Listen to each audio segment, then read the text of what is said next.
Thank you so much. Thank you, ladies and gentlemen who have just spoken. And my name is Pauline Magauta. Magauta means mother of gold. That was the name given by my mother, my late mother. And we are 5 girls, and all our parents passed on. I'm the second born, and they call me a strong bone in the family. Because of a lot of things that I went through. I come from a village in the Royal Bafokeng Nation in South Africa. It is very far from Johannesburg. I know many people know Johannesburg very well, but it's more like 500 kilometers from where I stay. It's an urban rural area. Maybe you have heard about the Royal Bafokeng Stadium. It was one of the stadiums that were chosen for 2010 FIFA World Cup.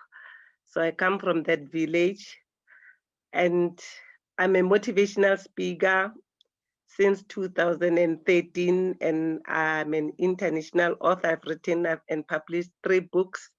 The first book is My Life Journey Through with God. And then the other one is My Depression, My Survival to Overcome. And the third one is I'm a woman, I'm honored. So I'm also a woman of God. I preach in different churches. And I do counseling as part of my program, my voluntary program for women empowerment and young people. And I've been a public speaker in one of the international organization called Asahal. But I believe I was also chosen by one of the young people in my community and recommended me for her story because of the relationship that I have with young people around my village. So I've been a youth activist since 1996 to date, working with young people. That is where my strong passion is, besides the women of my age. I'm 48 years old, born in September 9th. Today, as an introduction to my motivation or my inspirational story, as part of what I've written in my books, is what I love most that gives me courage is the title of Become a Purpose-Driven Woman. Why this topic of a purpose-driven woman? I'm linking it to my story, how I grew to where I've been, and the experiences of life challenges that I was faced with at the young age to where I am today. And every time when I think about this a topic of becoming a purpose-driven woman, the question that comes to me is, who is a woman? And I know we have different or diversified religious beliefs, but I normally put God first in me with regard to what has happened. Hence, the book, My Life Journey Through with God. Who is a woman to me? A woman is a beautiful creature that God took his time to create, to mold, to reconstruct for days, for that woman to become unique. And he created this woman in a special way. That is my belief.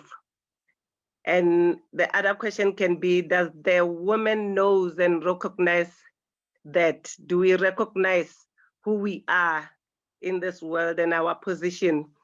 And my answer will always say, it is because of many of us cannot even appreciate our humanity because of how the world perceives us negatively as women, because of how men define us, or with that influence of how they see us as women. And we get the character from how the world perceives us, and that character is a response or a way of defending and protecting our emotions. So we have allowed, as a woman or many women, I've heard a lot of stories since yesterday or last night from the speaker that have just spoken before me, that we allow people around us, the environment that is around us or that we agree in, including how people perceive or define us of who we are. We allow them to give us the stigma of not believing in ourselves, but believing in how they see us.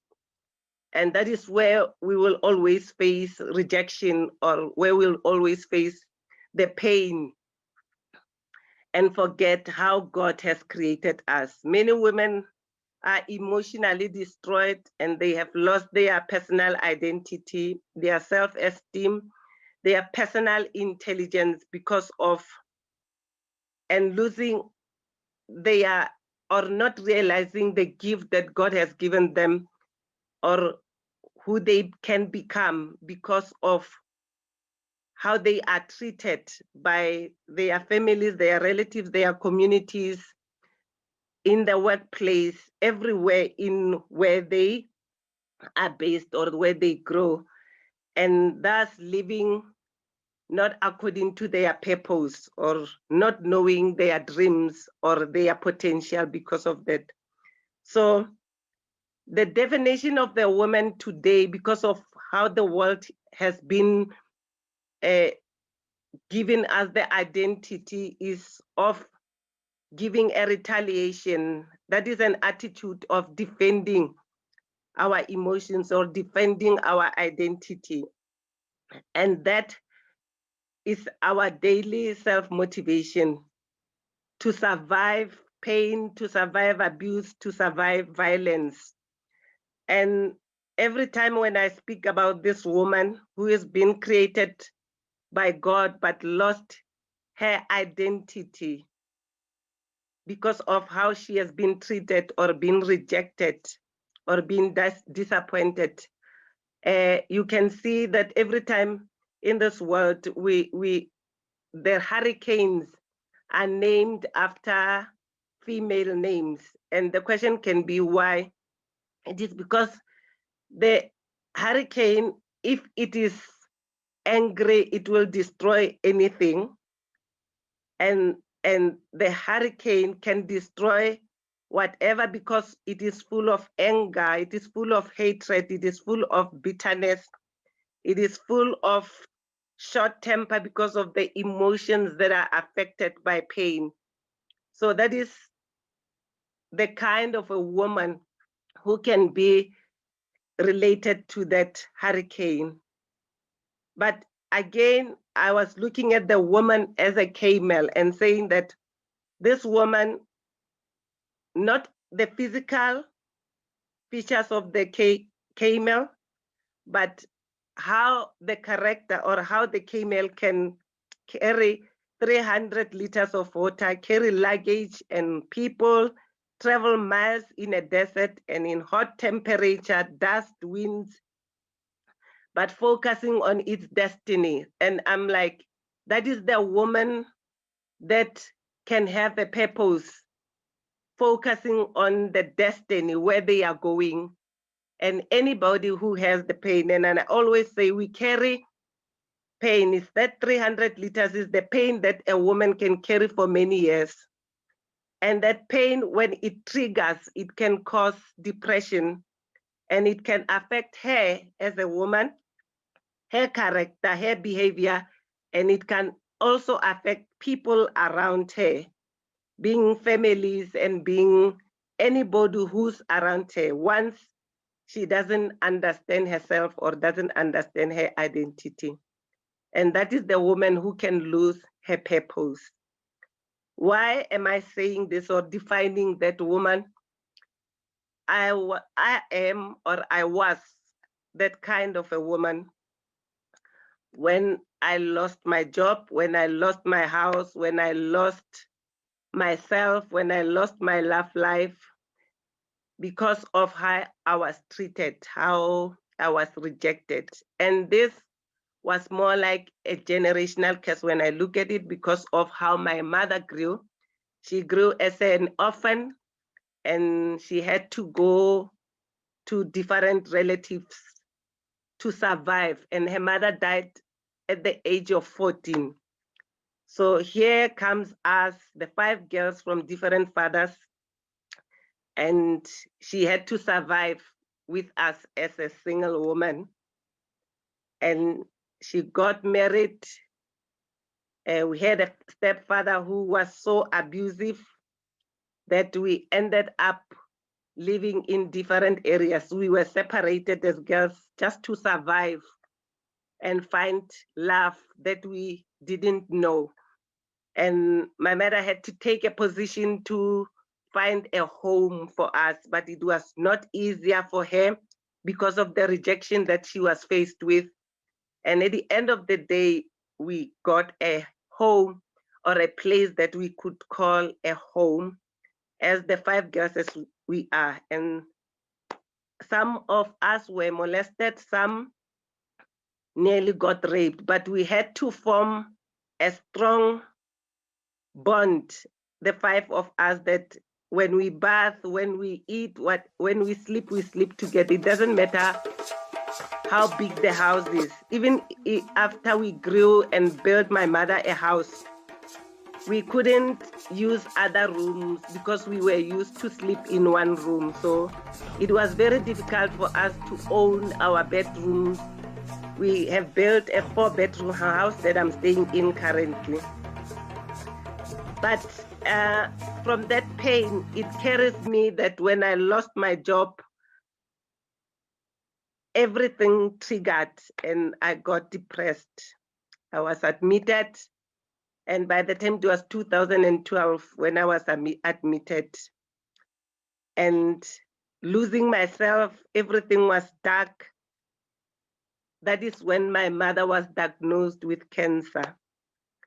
And every organ, her body organ was failing. I had to be a primary caregiver for her, witness her pain daily, listening to doctors saying she's going to live for 4 months. She had to be my baby because I had to do everything, bath her, everything. And it was also painful for her because of, by then I was under medication of depression. And I had to leave my medication because, you know, when you drink the antidepressant and the sleeping tablets, you'll always be stupor and you can't do anything. And I was alone, all my sisters, 3 of them are married far from where we stay, and the other one was working. So I had to take a decision not to focus on the medication and ask God to leave the medication. So I started with Panado, and just to be stable and so that I can take care of my mother. And I was angry, I was bitter because of what these people did to me. And I remember one of the speakers yesterday, she said, bullying in a workplace. So that is what was happening to me when I thought I've reached the ceiling, because of, I believed I was a hard worker. I believed I was very intelligent. I tried my best to elevate myself for any promotion at work. So I remember one day when it was, my mother was left with 1 month to die. And she looked at me, took her Bible and said, "You have to forgive."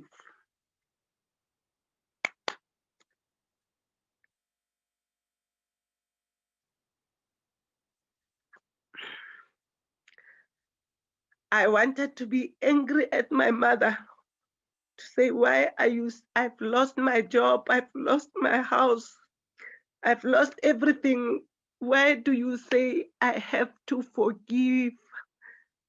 And she said, God forgive us our sins. As we pray, we say that. And if you want to know where you are going. If you want to find your purpose, you have to forgive everyone who has caused you pain, and you will be able to move on. So after a month here, words will always say, Magauta, forgive all the people that have caused you pain. And it was very difficult for me to forgive. So when she passed on, I had to make a choice. It was 2013, where I had to say to myself, do I continue to have depression, or do I continue to mourn forever, which will be a double depression for my mother? Or do I make my mother proud and close the chapter of the past and deal with every pain that I was going through, and forget that I had a house and to start afresh, forget that I had a car, forget that I had a luxury lifestyle, and I had to close that chapter and say, I'm new. But before I did that, I prayed and said to God, either you take me, I die, because in my belief, I did had suicidal thoughts, but especially after my mother passed on. But I said, I can't kill myself, or I cannot commit suicide, God. So if I don't have a purpose, if I don't have a gift, you take me now, and so that I can join my mother, or you wait, you help me find my purpose. I was afraid to go to the shopping malls. I was afraid to go outside because in the past I was volunteering, I was doing community work, so everybody knew about me. And when I was attacked by depression, it was spread that I've got bipolar. Some will say it's a schizophrenia. Some will say mental illness. I'll never be okay again. I'll never be healed again. So I was afraid to go outside. If I have to get a grocery, I had to write a list and send my sisters money to buy me and bring the stuff to me in the house. So I was afraid to go outside. And I remember one day when I was saying, God, am I still here? Because I believe our agreement was tomorrow morning, I have to be dead. You have to take your spirit away from me. You have to kill me. I don't know how, but just take me away from this world. And that is where a voice came out and said, take your laptop and start to write. I was in the house alone, and I took my laptop. I started to write. The first book that I wrote, that is the one that says My Life Journey Through with God. And it is 450 pages. And after writing that book, it became a therapy to me. And the same book brought me and gave me the energy to write another book. And the third book came out through 200 pages each of the second and the third book. And it became a therapy to me. And that is where I started to realize that I have a gift of writing. And I started writing, and I started to publish the book. And I was recognized by Partridge Africa when I wanted to do a short training. And they said, you have the script? I said, yes, I have script. Those books, the three of them, I wrote them in 5 months. And they took my book and they published them. I raised funds to publish them. And that is where my purpose came, to become an author. And the other thing, I knew that I was talkative. So although I was discouraged that I talked too much by my peers, and that is when I realized that I also have a gift of sharing my story to the world. So I started with my Facebook. And I got more followers and I got more bookings to speak since 2013 to date. That is why people are always recommending me to programs like Her Story, to share my story and to encourage people. So currently I'm staying in my mother's house and I'm pushing. There's a lot of changes since 7 years of her passed on. The pain is still there. I miss her so much because I feel that if she was here, I'll have somebody to share more with. But I believe God has a plan. And I believe that through finding my purpose, through this book, it's not about money. Writing these books, it's not about money. It's about inspiring people. It's about sharing. It's about telling my story. And since 2013 to date, through counseling, I've saved more than 10 people who tried to commit suicide. I'm counseling women daily, and I've realized that it's my passion and I love it more than what I've lost in the past. The salary that I used to have, the house, the car that I used to have. And I would like to say to women that if you find your purpose, if you know who you are and where you are going, there's nothing that can shake you or break you because you are sure of where you are going. And your gift can be your survival as an income. Your gift can, even if it won't be like having money. I normally say to people that it's not about having a lot of money in the bank. It's about surviving daily with whatever that you have. As long as you have eaten, as long as you have gone where you want, as long as you have dressed up. So my life has changed completely to how I lived in the past to where I am. And I call myself a servant to those who are broken and to those who are hopeless. And I believe this is the journey and the decisions that I've taken. At the age of 48, I'm not married. It doesn't bother me like before. I don't have kids. My sisters have kids. I love them as my kids. I've mentored young people, I've mothered them, and I don't feel any gap of not having kids because of that, because of the love that I receive from them and the love that I give to them. So being married, I always say being married or having kids, it doesn't matter. At the end of the day, you are still a woman driven by your purpose, and that purpose can be an influence and can change somebody's life, and you can live a significant life by changing lives of others. And we don't lose hope. We live for ourselves. And I have that energy. I still want to draw this energy and share it with other women. Thank you so much.